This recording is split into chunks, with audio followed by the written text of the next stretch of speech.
One of the questions that we always get asked is how do we come up with the titles for the episodes? And usually when you start a show, you want to come up with some kind of framework for the episodes so they don't just feel completely random. And so on our show, we decided that we would always do movie titles, and we would reinterpret the movie titles where there was some kind of pun or wordplay. Some of them are a little bit more straightforward, and some of them are a little bit more complicated. Some of them are kind of racy. We've had titles on the show that I can't believe they actually let us put on television, or at least, in the TV Guide and TiVo. And, a couple years ago, maybe people wouldn't have even known what the episode title was, but now because of DVRs and because of recapping online, they get printed a lot, and so the titles are actually more important.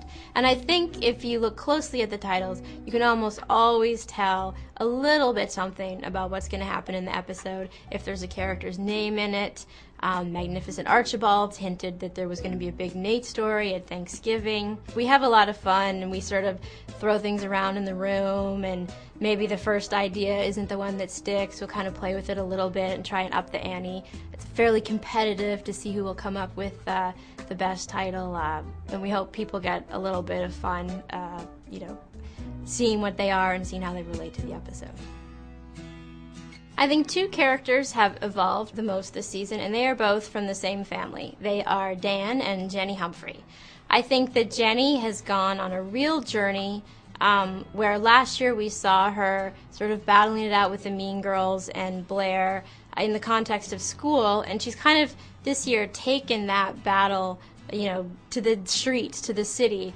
She went toe-to-toe with Eleanor Waldorf. She's been battling with her father, and we see that these efforts, on the one hand, really come to fruition and really pay off for her. On the other hand, we see the price that she has to pay personally for going after her ambitions. And I think, especially when people come back from the break, they're going to see an older, wiser, more mature Jenny who's really gone through something pretty harrowing where she's learned a lot. And Dan is someone who is always struggling with kind of being judgmental, being very critical of things. I've read or I've had people tell me that, Dan's too judgmental, he needs to loosen up. But that is one of his character flaws, in the same way that Blair is scheming or Serena is secretive. That is Dan's flaw. And I don't know if you've met any Brooklyn hipsters that want to be writers, but they're pretty judgmental. So that's something that he's working on, and I think that some of his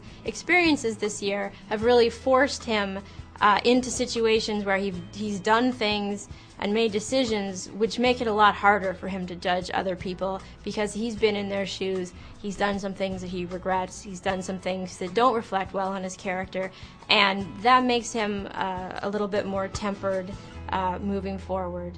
Fallen for OTH wants to know if we would ever consider making Gossip Girl into a film. We would all love the idea.